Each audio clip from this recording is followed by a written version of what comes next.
This is just a quick response to Soulfetcher and the distinction he's making between a narrated self, which he's regarding as bounded, or lending itself better to a concept of self that is bounded, I should say, as opposed to an embodied self, which he seems to be arguing doesn't offer the same kind of boundaries.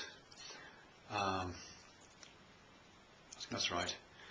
And he asks this question about whether the primates, chimps, would have this kind of sense of a bounded self, which he's associating with the idea of the I, the self-reflexive. Yeah, I guess that would be the narrated self. I guess where I'm getting confused, and this is really a confusion in my thinking right now, I suspect, is to do with the kind of self that appears in language, this narrated self, which we treat objectively and we kind of self-reflexively refer to when people ask how we are. We kind of describe ourselves. We make various comments about what our health is, as if we were talking about something else, and that creates this kind of object self in language, I guess. But then there's also, I think, this embodied self, which I do think has something of the conditions of a bounded object. And I don't just mean because bodies are objects. When you look at the body, and it is. I think there is a sense in which we regard ourselves, non-reflexively, as something like objects. I think that's kind of how I imagine it. And the way I'm moving into that is something I was trying to allude to in a previous video, which was to do with, it's an evolutionary account, so it could be a just so story, I don't know. But this sense that certainly our bodies have evolved the way they've evolved in order to maximise survival. We have a very strong sense of our body's boundaries. All the really, and I'm talking just physical boundaries. Our physical boundaries is where all the exciting stuff happens. It's at the boundaries of your skin that you get the pain. It's at the boundaries of your skin where the pleasures happen. All of the stuff that happens across those boundaries, all of the penetrations and the evacuations, whether pleasurable or painful, all the crucial stuff is to do with that, and that's all about the boundaries. As organisms, it seems to me, we have a very, very strong sense of boundaries, in that, as I say, a purely physical embodied sense. Now I know our sensory motor system does other things. Our eyes obviously seem to do this looking out thing where we see things which are beyond the limits of our skin, and our ears do a similar thing, and so on.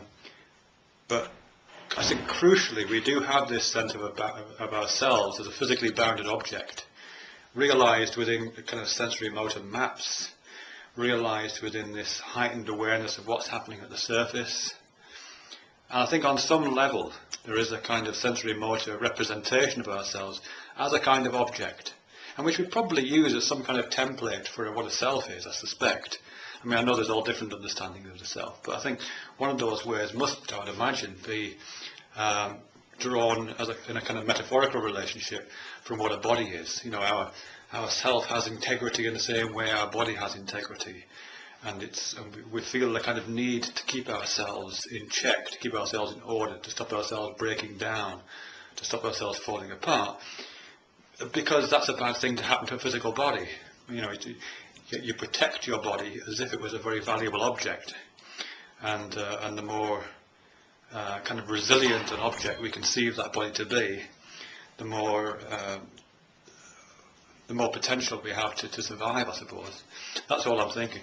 And in that regard, absolutely, another primate would absolutely have that. They might not have this sense of an I, which is that self configured in language and in self-reflexivity, but they would, I suspect, have that same self configured as sensory motor maps in the brain, configured as a series of reflex arcs to do with how the body operates, a series of kind of awarenesses of the surface of their skin and where their body begins and ends, all those kind of things which are really crucial, I think.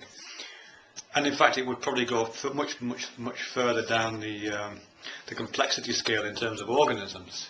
Even single-celled organisms have got some kind of sensitivity. You wouldn't call it sensitivity, you wouldn't call it awareness, certainly. But they have a series of biochemical processes going on which maintain the integrity of their surface. You know, an amoeba which can't keep its outer cell wall with integrity, it just doesn't survive very long. It shrivels or it dissolves or it breaks down in some way.